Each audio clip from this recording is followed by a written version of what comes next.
September 17th, 2006, Pinyon Pines, California. A house belonging to Vicky Friedley was found on fire. Inside the house were the remains of Vicky, along with John Hayward, a local handyman. Outside the house, in a wheelbarrow which had also been set on fire, was the dead body of Vicky's 18-year-old daughter, Becky, burned so badly investigators weren't even able to definitively say how she died. It should be stated here, I think, that the deceased, John Hayward, was not the husband of Vicky, nor was he the father of Becky. Vicky was his girlfriend. I'm not saying that their living in sin justified their murders, but had they been black, the white media and many in the dominant society would be making exactly those claims. But I digress. It took authorities 7 years for them to finally make an arrest. They arrested Robert Pape, a local air conditioning repairman who was also Becky Friedley's former boyfriend, and Pape's best friend, Kristen Smith, a decorated Army Ranger.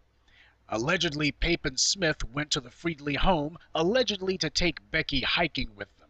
In an interview with detectives, Pape said that he and Smith changed their minds and decided to go hiking without Becky. The case was brought to court when the DA suddenly decided to move to dismiss all charges. The only reason that the DA gave was some vague references to legal issues that arose during the grand jury proceedings that the DA felt made it appropriate to dismiss the charges against both suspects. This explanation didn't appease the families of the deceased or the public. The DA promised to refile the charges in the near future, but that begged the question, why file at all if they thought the case wasn't ready yet? This is what happens when one corner of the white privilege machine isn't communicating with another corner.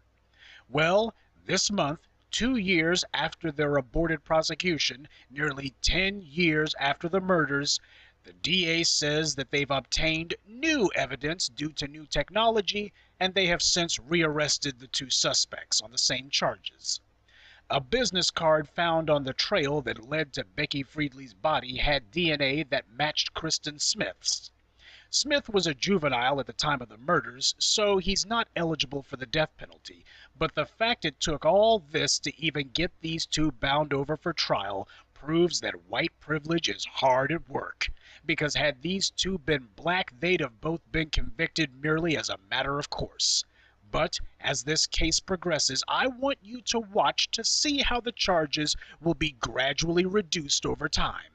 One or both of them will have their charges reduced to misdemeanors and most likely dismissed.